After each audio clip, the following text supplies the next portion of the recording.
तो my dear guys, आपको बता दूं, आज मैं एक ऐसा चैप्टर लेकर आया हूं, आर्टिकल्स,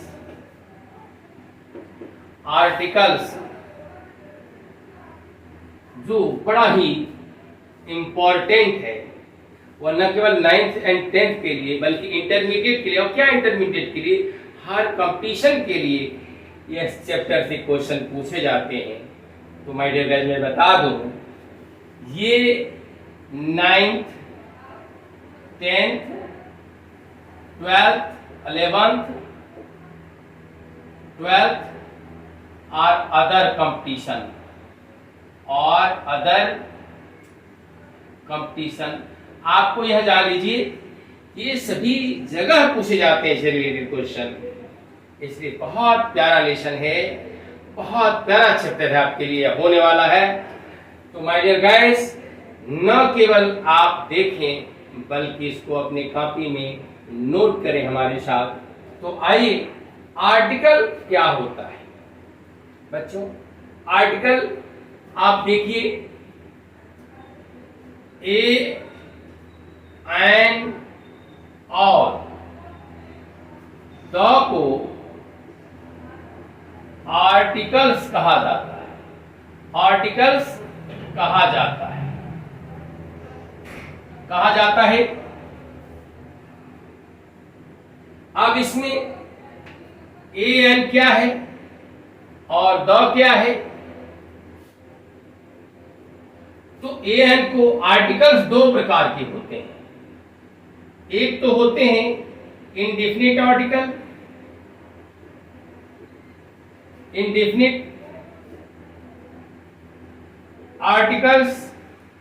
और दूसरा होता है डेफिनिट आर्टिकल्स।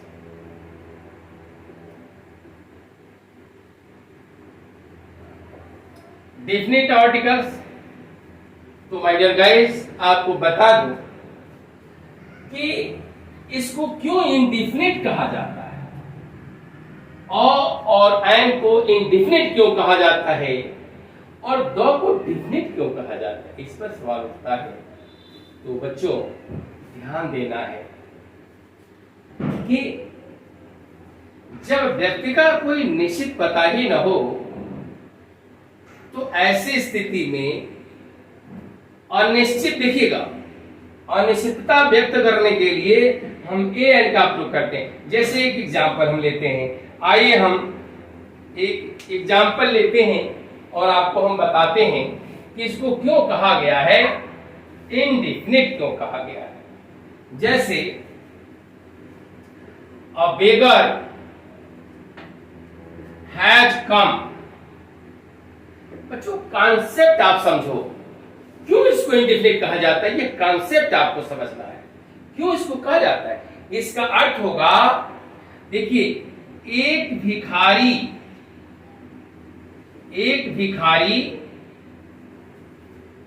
आया है, या इसका एक और अर्थ होता है, कोई भिखारी आया है।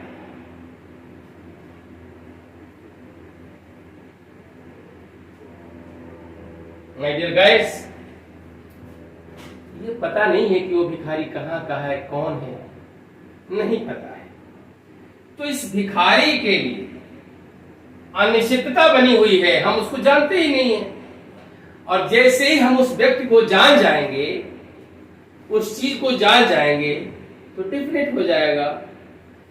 तो हम क्या करते हैं, ए एन का प्रयोग तभी करते हैं जब हमें उस नाउन के बारे में पता नहीं रहता है। इसीलिए तो ए एन को इंडेफिनिट कहते हैं। आप देख लीजिए, कोई भिखारी आया है, अब बॉय इज कमिंग हियर, कोई लड़का आ रहा है। अगर हम जानते तो क्यों बोलते कोई लड़का आ रहा है? नहीं, हमें पता ही नहीं है। इसलिए माय डियर गाइस, ये आप जान लीजिए, ए एन को इसीलिए कहा जाता है कि उस नाउन के बारे में कोई निश्चित जानकारी नहीं है, इसीलिए ए अब्लिक एन का प्रयोग करते हैं। और दूसरी बात, डेफिनेट के लिए, एक डेफिनेट के लिए एग्जांपल हम देते हैं।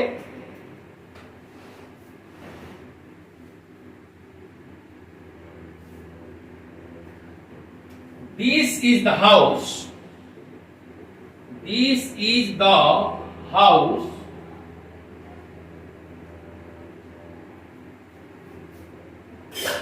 in which I live। देखिए, दिस इज द हाउस, यही वह घर है, इन विच, जिसमें आई लिव, मैं रहता हूं। आप बताइए, आप किसी को इन्विटेशन कर रहे हैं, यही वो घर है, यही वह घर है जिसमें मैं रहता हूं। अर्थात आपने हाउस को क्या कर दिया, डेफिनेट कर दिया कि यही वह घर है, यही वह घर है जिसमें मैं रहता हूं। तो आप देखिए, आपने इस हाउस को डेफिनेट किया, इसलिए इसके पहले आपने द लगाया। यही वह लड़का है जिसको सभी लोग प्रशंसा करते हैं। आप जानते हैं, this is the were home all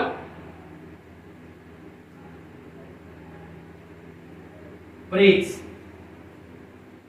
देखिए, यही वह लड़का है जिसको सभी प्रशंसा करते हैं, जिसकी सभी प्रशंसा करते हैं। आइए, आपने देखा, यह लड़का जिसके बारे में आप जानते हो तभी तो कह रहे हो, उसकी सबकी सभी प्रशंसा करते हैं। इस लड़के को डेफिनेट किया गया है, इसीलिए इस लड़के को क्या कर दिया गया, डेफिनेट कर दिया गया है। इसलिए यहां द क्या है, डेफिनेट आर्टिकल है। क्या है, डेफिनेट आर्टिकल है। तो माय डियर गाइस, ये रहा आर्टिकल का कॉन्सेप्ट। और अब मैं आपको बताता हूं ए एंड का प्रयोग कहां होता है, जरा इस पे भी ध्यान दें। तो ए एंड का जो प्रयोग होता है, आपको समझना है कि यूज ऑफ ए ऑब्लिक आई बहुत आसान है। कुछ बच्चों को तो पहले से रटा दिया जाता है कि देखो बच्चों, जहां आपको जिस शब्द के पहले ही क्या दिखाई दे दे, यानी उसका जो स्टार्ट होता है, उस शब्द का स्टार्टिंग जो होता है, ए ई आई ओ यू, ये जिस शब्द के स्टार्ट में दिखाई दे दे, उसी के पहले एन लगाना, बाकी शब्द के साथ एस लगाना। ये बच्चों के दिमाग में कुछ लोग घुसा देते हैं और वो बात तक चलता है, बिल्कुल गलत है। ये दिमाग में ना घुसाइए बच्चों के, क्योंकि ये टोटली गलत है। चाहे वह लड़का छोटा हो या बड़ा हो, चाहे वो सेकेंड क्लास का हो या इंटरमीडिएट का हो, आप रूल को रूल बताइए, रूल को रूल की तरह बताइए, दिमाग में बैठा लीजिए। तो आपको बता दूं कि ए का प्रयोग, यानी जिस शब्द का उच्चारण कॉन्सोनेंट साउंड से प्रारंभ हो, यानी कॉन्सोनेंट साउंड, जब कॉन्सोनेंट साउंड से शुरू हो तो बच्चों ए लगाते हैं। जैसे हम ये कहें, आप बताइए बुक, बुक के पहले क्या लगाएंगे, तो यहां पढ़ेंगे बुक, यानी इसका स्टार्ट जो है ब से हो रहा है, इसलिए क्या लगाएंगे, अ लगाएंगे। इसके पहले मान लीजिए यूजफुल काउ, अब यहां देखिए इसके पहले क्या लगाएंगे, क्योंकि हम यूजफुल पढ़ रहे हैं, यूजफुल य से शुरू हो रहा है, तो य आपका जो है कॉन्सोनेंट साउंड है, अ लगाएंगे। क्या लगाएंगे, अ लगाएंगे। अब देखिए यूनिवर्सिटी, यूनिवर्सिटी आप देखिए इसको पढ़ेंगे, यूनिवर्सिटी और य से शुरू है,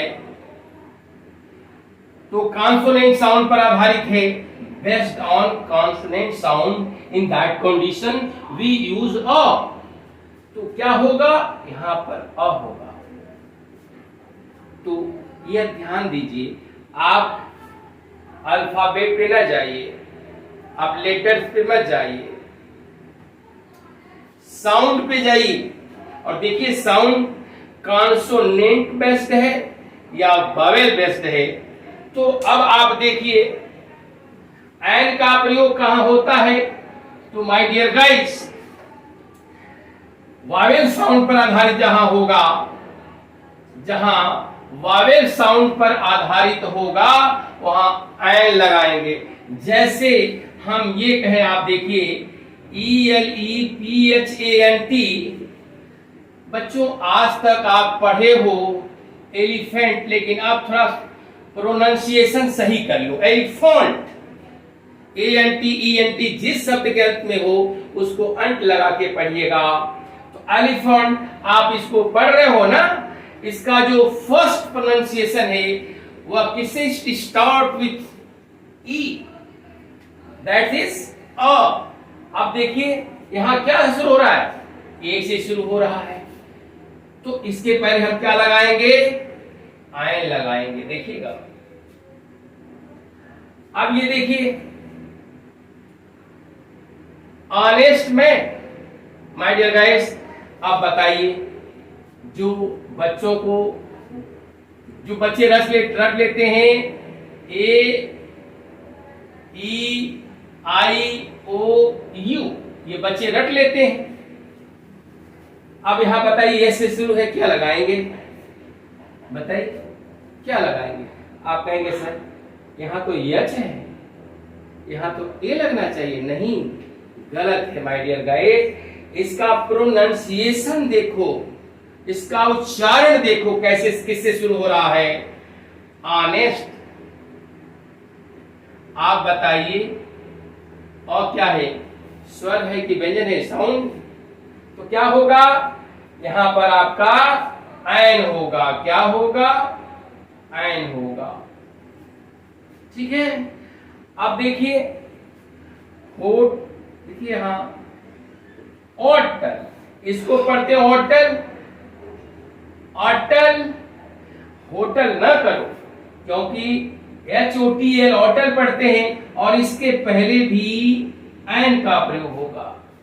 देखिए HEIR, एयर पढ़ते हैं इसको, एयर उत्तराधिकारी होता है, इसका अर्थ क्या होता है, उत्तराधिकारी।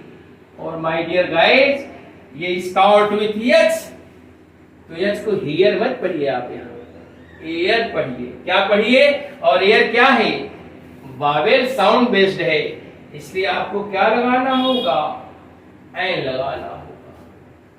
That's all. तो आइए हम इसके बाद आपको बताते हैं द का प्रयोग कहां होगी। आपने देखा कि द हाउस, कैसे आपने उसको डिक्टेट किया, तो ये तो रहा ए एन का प्रयोग। और आपको मैं बता दूं, यह छोटा सा वीडियो है, इसका ये 9th और 10th के पर आधारित। अब मैं इस पर एक दूसरा वीडियो जो है बनाऊंगा, जिस पर आपको सेंटेंस में use of A oblique an oblique दो का प्रयोग कहां होता है, इस पर आधारित क्वेश्चन इंटरमीडिएट में बहुत सारे क्वेश्चन पूछे जाते हैं। तो अब आपको मैं करेक्शन पर लेके जाता हूं। इसके पहले तो मान लीजिए हाई स्कूल के बच्चे, 9th के बच्चे वर्ड को समझ गए कि ए का प्रयोग कहां होता है, एन का प्रयोग कहां होता है, द का प्रयोग। अब आप पहचान गए कि क्यों उसको इंडेफिनिट कहते हैं, क्यों उसको डिफिनिट कहते हैं।